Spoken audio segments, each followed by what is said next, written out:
नमस्कार मित्रों, आज के इस वीडियो में हम क्लास 12 फिजिक्स का आठवां एक्सपेरिमेंट जानेंगे। कक्षा 12 भौतिक विज्ञान का एक्सपेरिमेंटेड यानी कि आठवां आपका प्रयोग देखेंगे। इसके पूर्व हमने आपके 7वें प्रयोग तक बता चुके हैं। आप जाके प्लेलिस्ट में वहाँ से पूरी तैयारी कर सकते हैं। यदि आपको इसका पीडीएफ नोट चाहिए तो आप हमारे चैनल के अबाउट सेक्शन में जाके वहाँ से परचेस कर सकते हैं। अब मित्रों, यदि आठवां एक्सपेरिमेंट की बात करें, यहाँ पर देखिए जो उद्देश्य है, ऑब्जेक्ट है, उत्तल लेंस की सहायता से अवतल लेंस की फोकस दूरी ज्ञात करना, जबकि अवतल लेंस उत्तल लेंस से कुछ ही दूर पर रखे हों। मतलब क्या है? उत्तल लेंस की सहायता से अवतल लेंस की फोकस दूरी ज्ञात करना, जबकि अवतल लेंस उत्तल लेंस से कुछ ही दूर पर रखे हों। आप उत्तल लेंस की फोकस दूरी ज्ञात करेंगे, उत्तल लेंस की सहायता से आप अवतल लेंस की फोकस दूरी ज्ञात करेंगे, लेकिन अवतल लेंस उत्तल लेंस दोनों कुछ ही दूरी पर रखे हों। यहाँ पर देखिए, उत्तल लेंस की सहायता से अवतल लेंस की फोकस दूरी ज्ञात कर रहे थे। यह है आपका उत्तल लेंस, बीच में उभरा हुआ, यह है आपका अवतल लेंस। तो हमने क्या बताया, इस उत्तल लेंस की सहायता से इस अवतल लेंस की फोकस दूरी ज्ञात करेंगे, लेकिन दोनों कुछ ही दूरी पर रखे हैं। बात समझ में आ रही? कुछ ही दूरी पर है कि नहीं? तो आप ये मित्रों फिगर ड्रा कर लीजिएगा। फिगर के दिए आप शौकीन है प्रोजेक्ट फाइल में। अब इसके अंतर्गत हम आपको बताएंगे जैसे आवश्यक उपकरण, सिद्धांत, और यहाँ पे आप देख पा रहे हैं कुछ फार्मूला है, प्रेक्षण है, फिर आपका परिणाम आ जाता है, फिर इसके साथ साथ आप संभावित त्रुटियों के बारे में जानेंगे। तो अब ये आपको उत्तल लेंस की सहायता से अवतल लेंस की फोकस दूरी ज्ञात करना है जब दोनों लेंस एक ही संपर्क में रखे हों। अब यहाँ पर देखिए इसमें किस प्रकार के उपकरण की आवश्यकता होती है। आवश्यक उपकरण में, ऑपरेटर्स रिक्वायर्ड में, जैसे प्रकाशीय बेंच की आवश्यकता होगी, अवतल लेंस की आवश्यकता होगी, अवतल लेंस से कम फोकस दूरी का उत्तल लेंस 2 पिन आपको लेना है। बात समझ में आ रही? इतने चीज़ों की आपकी आवश्यकता होगी। इसके बाद सिद्धांत आ जाता है, प्रिंसिपल आ जाता है। प्रिंसिपल में देखिए, चित्र से आभासी वस्तु की अवतल लेंस से दूरी u बराबर o, मतलब कि O1 और इंटू 1, प्रतिबिंब की अवतल लेंस से दूरी जो है v इक्वल टू o, यानी कि नॉट 1 आप 0 पढ़ सकते हैं, 0 1। यदि लेंस की फोकस दूरी f हो तो लेंस का जो फार्मूला है, अब यहाँ पर देखिए फार्मूला क्या होता है, 1/f equal to 1/v minus 1/u से। मित्रों, हमारा ये वीडियो बनाने का पर्पस ये है कि आप तक फाइल पहुँचे, ताकि आप प्रैक्टिकल फाइल की जो कॉपी है आसानी से आप बना सकें।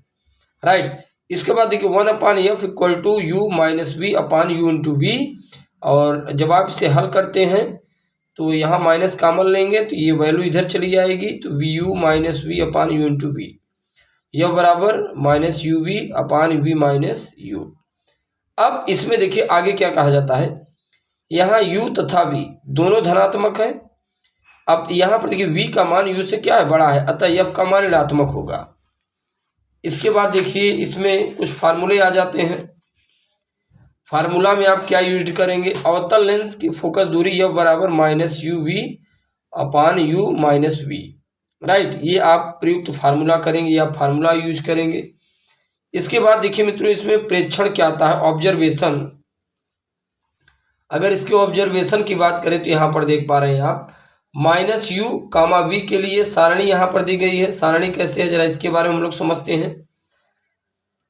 वस्तु पिन A की स्थिति सेंटीमीटर में हो, उत्तल लेंस L1 की स्थिति ये भी सेंटीमीटर में हो, प्रथम प्रतिबिंब I1 की स्थिति ये भी सेंटीमीटर में हो, अवतल लेंस L2 की स्थिति ये भी सेंटीमीटर में हो, द्वितीय प्रतिबिंब I2 की स्थिति ये भी सेंटीमीटर में हो। राइट। अब यहाँ पर जो वैल्यू निकाला गया है दोनों सेंटीमीटर में हो, तो आप देख पाए यहाँ पर 3 वैल्यू है, f1 f2 f3। अब यहाँ पर देखिए एक एक करके वैल्यू को हल किया जा रहा है। f1 का मान कितना आता है, -24.82 सेंटीमीटर। इसके बाद आप देख पा रहे हैं f2 का मान निकल के आया है। f2 का जब आप मान वैल्यू रखेंगे तो -28.72। f3 का मान वैल्यू निकल के आया है, और माध्यमान फोकस दूरी निकल के आया है इतना। माध्यमान आप समांतर माध्य पढ़े होंगे 9th 10th में, तो वहाँ पर बताया जाता होगा जितनी संख्याओं को आप जोड़ते हैं उतने से डिवाइड कर देते हैं। संख्याओं को आप जोड़े कितनी बार, 1 2 3 बार जोड़े तो आप 3 से डिवाइड भी कर देंगे। अब यहाँ पर जरा आप ध्यान दें f1 f2 का मतलब क्या है। जैसे आपने देखिए ये फार्मूला में आपको रखना होता है f1 आपका 17.6, आप देखिए यहाँ पे 17.6 है, u का मान v का मान देखिए 7.5 है। तो ये जो पहला कॉलम में पहला जो नंबर है f1 है, दूसरा जो है f2 है, ये f3 है। ठीक, जो ऊपर रखेंगे वही तो नीचे होगा, u v, तो u का मान रख दिए, u v का मान रख दिए, फिर u माइनस v उल्टा हो गया, तो 60.5 माइनस 17.6, इसे हल करेंगे तभी आता है। ये है आपका f1। इसी प्रकार f2 f3 आप देख लीजिएगा। अब चलिए परिणाम देखते हैं, रिजल्ट बहुत ही महत्वपूर्ण है आपके लिए। किसी भी एक्सपेरिमेंट का रिजल्ट जब तक आप बताते नहीं तब तक आपका एक्सपेरिमेंट पूरा होता ही नहीं। तो देखिए रिजल्ट क्या है, प्रयुक्त उत्तल लेंस की फोकस दूरी कम होनी चाहिए, अन्यथा प्रतिबिंब a dash b dash lens से काफी दूर बनेगा तथा अवतल लेंस लगाने के बाद द्वितीय प्रतिबिंब a double dash b double dash प्रकाशीय बेंच के बराबर बनेगा।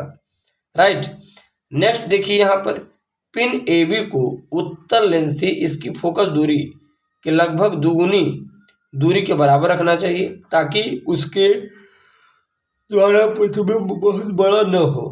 राइट, आगे देखिए अवतल लेंस रखते समय उत्तल लेंस व वस्तु पिन की स्थिति नहीं बदलनी चाहिए। राइट,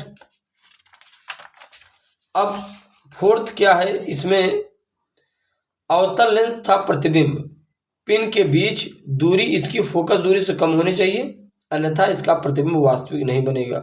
वास्तविक मतलब रियल। संभावित त्रुटि में क्या आ जाता है, पॉसिबल एरर में प्रकाशीय बेंच पर स्टैंड टेढ़े तथा झुके हुए न हो। लेंस का मुख्य अक्ष प्रकाशीय बेंच पर लगे पैमाने को पूर्णतया समांतर न हो। तो अब बाकी हम लोग नेक्स्ट वीडियो के साथ मुलाकात करने का प्रयास करेंगे। जय हिंद।